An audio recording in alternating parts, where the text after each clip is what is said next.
'96, man. Because remember I blew up the pumpkin with dynamite? Oh yeah, that's right. So roughly about 5 years now. We used to jam out in the shed, and like sometimes before the actual practice, there was like me and Todd used to like blow pumpkins up and shit. And I fired my first shotgun there, which was pretty cool. He was just like, "You want to try?" I'm like, "All right, dude." I mean, we're in like an abandoned place. I don't know where it was, but just he had a pumpkin and we just like blow it up. I was like, "All right, dude." Fired at it. It was pretty cool. But part of how Beyond Threshold was formed is me and Chad Foster here were involved in previous projects. You know, me and him talked and we just decided this is what we wanted to do. You know, I noticed Eric was a dedicated musician, and then especially once we met up with Todd, I mean, we were all pretty much, all three of us were on the same page, and that's when we decided to go forward with the band. And I happened to move into this apartment complex, alright? Todd Bluesy, he was in a band called Detached, I was in a band called Power Trip. We just came walking in one day. And dude, you live here? He's like, "You live here?" I'm like, "Hell yeah, dude."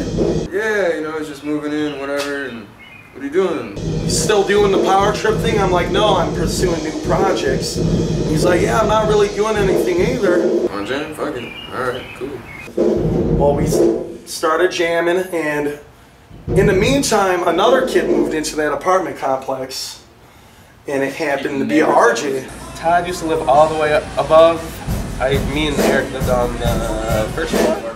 And how I found out about this kid, and I see this younger 17-year-old kid wearing his metal t-shirts. I'm like, man, who is this stupid kid? He probably doesn't even know music. Well, one day I walk in the hallway, And he just listened to me, I guess, outside my door, like, what the hell?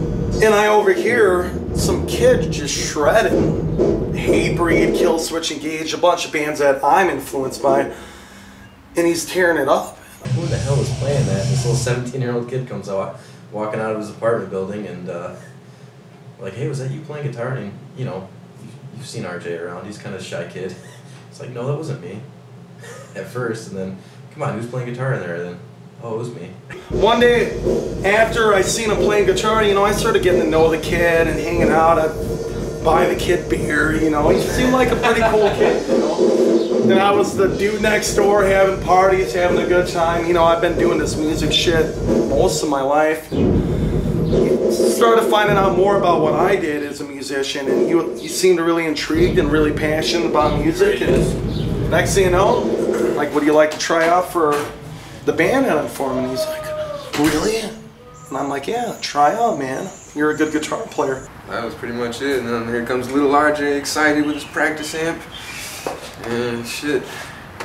First day, I was all like, "Man, what am I doing? Like, these guys are all up, like, veterans and shit." I'm like, "Man, can't even get the tuning right."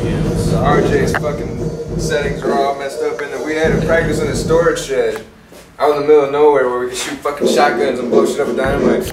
And RJ's settings are like, the reverb was all the way up, the treble was all weird, and like, it's like fucking trying to jam, and I was like, dude, change the settings. And then Eric asked him one day, he's like, "Well, do you want to be part of the band?" He's like, "Are you serious? Really? Really? Wow."